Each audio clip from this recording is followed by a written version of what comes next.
Be authentically yourself. Welcome back to Save by Pace with yours truly, Robbie Pongetti. And today we are going to go into a little bit about why it's not just okay to be yourself, but why you should strive to be yourself. And I know I look a little ridiculous right now, but I don't care. And that's the whole point, is when we go out into the world and we are around other people, we tend to mold ourselves to their behavior or their actions.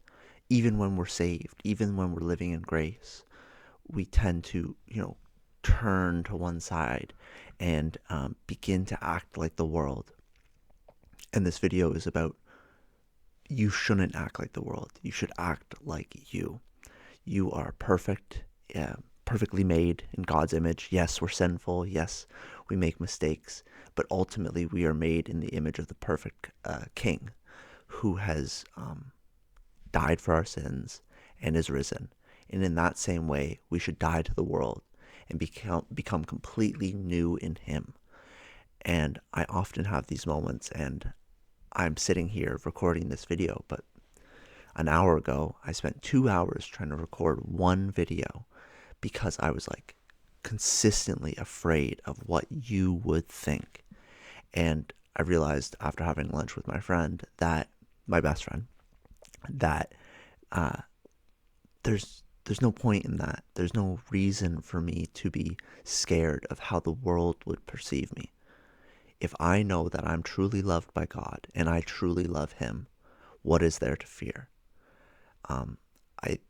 We know the Bible tells us that a dual-minded man is unstable in all he does, and I often feel that that sometimes the moment that I start to waver in my faith, the moment something happens that makes me doubt, I start to kind of turn inward on myself and say, well, what happens if that person thinks this of me, or what happens if I'm wrong, or et cetera, et cetera.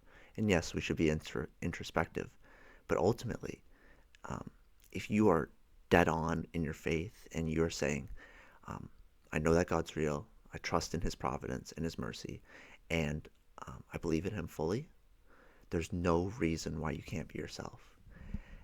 And I guess that's one of my biggest struggles right now, is ultimately just being myself, not being afraid to be a bit weird, right? And people might think you're crazy, and people might say, oh, that's weird. Why does he act like that? But that's kind of the best part, is when I start noticing myself act like others, that's my reminder that I'm not doing enough for God. Yes, if I'm acting like the most pious person I know, yeah, that's okay. But if I'm at school and I notice my behavior start turning towards ultimately darkness, I know that I have to go back. I have to pray. I have to read the Bible. I have to reinvest my time with God. I don't think that we're ever going to be, completely perfect, but God is calling you to a level of perfection that allows you to be you and be confident and to be, I wouldn't say proud, but to be true to who you really are. I know that this is a quick video, but I just wanted to get that out. Have a nice night. Bye-bye.